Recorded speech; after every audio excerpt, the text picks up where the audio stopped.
was all about relationships, you know, especially in the third world, where these chaps were expected to be looked after. And it was your job to look after them. So you would pay him, he would pay them, typically all done through offshore bank accounts. If targets are met and nothing comes to light, all well and good. If illegal behaviour is found out, the employee is hung out to dry. And then walk down the road to the shanty town of 100,000 people. No running water, no sanitation, no basic healthcare. Growth, growth, growth, growth. The pressure is relentless. Siemens executives who claimed not to have been aware that colleagues had authorised the payment of bribes.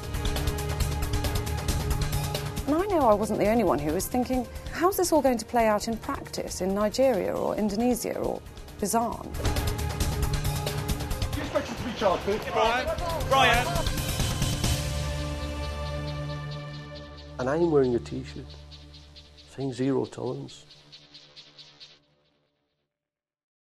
One of the key requirements of Alma's new anti-corruption policy was a requirement that all counterparties, agents and intermediaries involved in the potential project should be the subject of due diligence to establish their integrity credentials and, in particular, the absence of criminal convictions or credible media or market reports in relation to corrupt practices. To comply with this requirement, the business units used an online tool provided by the new compliance department, capable of screening the name of any individual or company against internationally recognised blacklists of those convicted of or suspected of criminal behaviour. But the system and the policy faced a stern test in the massive bidding process underway for the new international airport in the Republic of Bisan. Oil money, the second biggest after Nigeria. Copper, cobalt, zinc and gold. Amidst the billions of dollars worth of contracts that the Sami region was giving out, there was this massive airport contract that was worth between 5 and 700 million. I mean, it was big ticket stuff. What was called a lifeblood contract within the company. You know, one that fed the beast for a good few years. Very complex process. Pre-qualification, different rounds of bidding, shortlists. I mean, it was sucking up a lot of time and money. As was often the case with large bids, a series of agents and intermediaries moved between the primary contracting agency and the bidding firms. And first among equals of these was Thomas Carlsen, a Danish national whose reputation preceded him. The minute we put Carlsen's name into the system, it lit up. As those of us who knew him or knew of him knew that it would. Allegations of gun running in the Congo, involvement with the Abacha regime in Nigeria, involved in, allegedly but never convicted of, illicit payments to a number of African governments.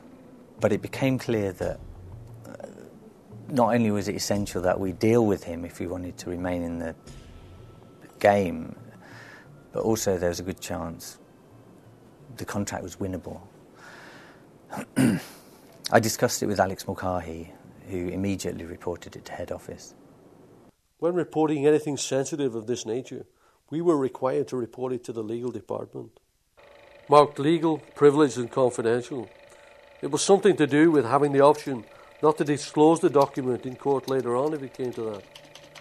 The reply came back pretty quickly, in writing, saying, thanks for the information. But according to our policy, do not attend any meetings with this gentleman. Do not involve yourselves in any negotiations with him.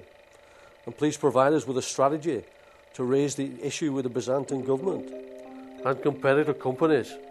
So Kevin Bowman and I put the disclosure strategy together, which included draft letters to all concerned and sent it off again, legal, privileged and confidential. I then got a phone call from my boss, Brian Charlton, saying, great, all fine, but hold fire on disclosing to anyone else just now. And in the first initial instance, go into the ministry and tell them orally in a meeting.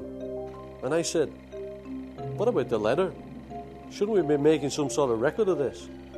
And he said, look, this has come from Paul Hunter, who was his boss, my boss's boss, and a very powerful man within the company. So we attended the meeting with the ministry, and they listened and looked concerned and told us they would investigate the matter, would unofficially put a hold on the procurement process.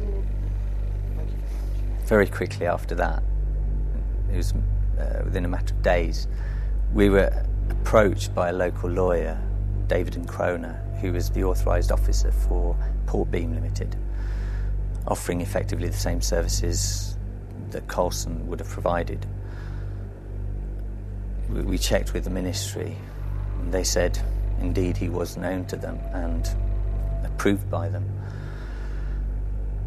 So, on paper at least, Coulson was out of the picture, and we were going to be dealing with Kroner and Port Beam. But Alex Mulcahy and some others on the team didn't believe it. They couldn't see how a mere partner in a local law firm, hitherto unknown in the industry and with no known record of participation in contracts and negotiations of this size, could suddenly be catapulted into the bidding framework.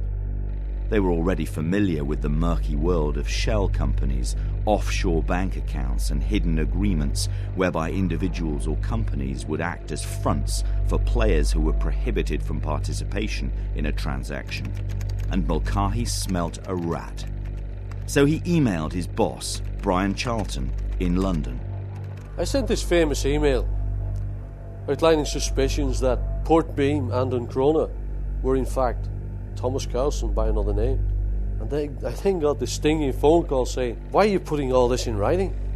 What evidence do you have? The next thing, I was called to a meeting in London. Right away, get on a plane. And in that meeting was my boss and his boss, Paul Hunter. They produced an ownership chart for Port Beam showing Kroner as the ultimate beneficial owner. And they kept coming back to this question. What evidence do you have that Port Beam isn't owned by Kroner?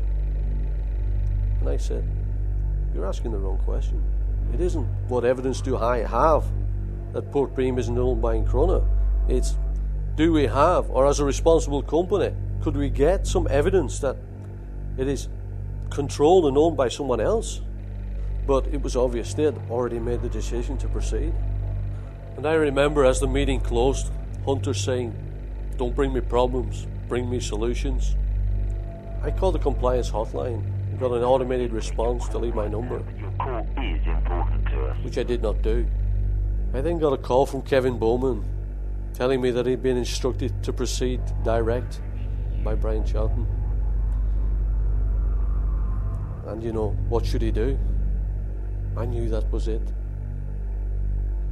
And I said, Kevin, you must do what you think is right, and the rest of it we all know.